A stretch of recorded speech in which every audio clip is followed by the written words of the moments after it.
वाह मालिक साईं वाह, किथे उजड़ घर थो आबाद करी त किथे वसंदड़ घर थो वीरान करी। उमर बाणे पर दे जुड़त झुमेरियो अधे डकणी बाटी खन अटे जी हुजई त दे रात जो वेलो तारे भाॼई बाटी अटे जी त छा ए घर तुंहिंजे बिले आ सॼो फलोरे ॾिस।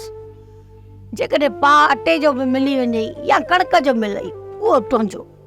हा दी, सभिनी जे घरनि में इहा ई हालत आहे।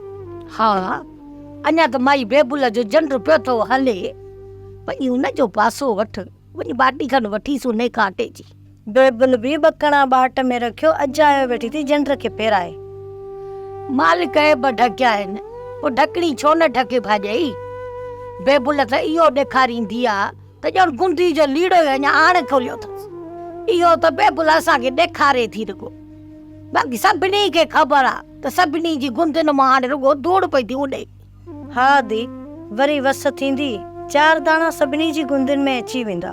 अलाह बाजारो आहे, उहे पंहिंजी महिर कंदो भाॼी। हा दी।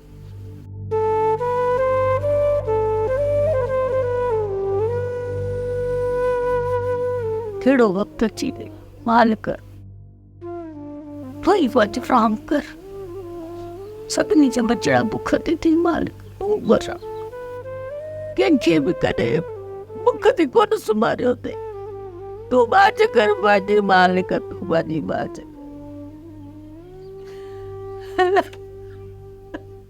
टीटी टीटी सही साल है। हे अमर, चङो थियो जो तव्हां हिते हली आयो।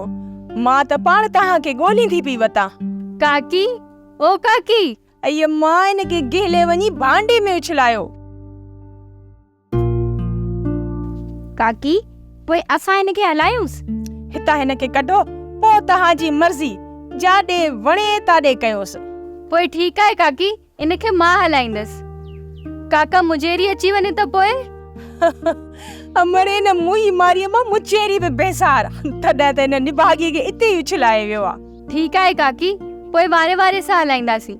हई अमर, अलाह खे मञो, खणी वञो हिनखे, खणी वञोसि हितां। मूंखे ॿिया बि इलाही कम आहिनि, वञो वञो खणी वञोसि।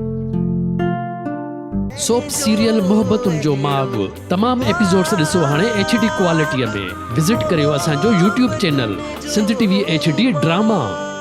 सब्सक्राइब कयो असांजो official YouTube channel Sindh TV HD drama ऐं वधीक अपडेट लाइ बेल आइकन खे क्लिक करियो।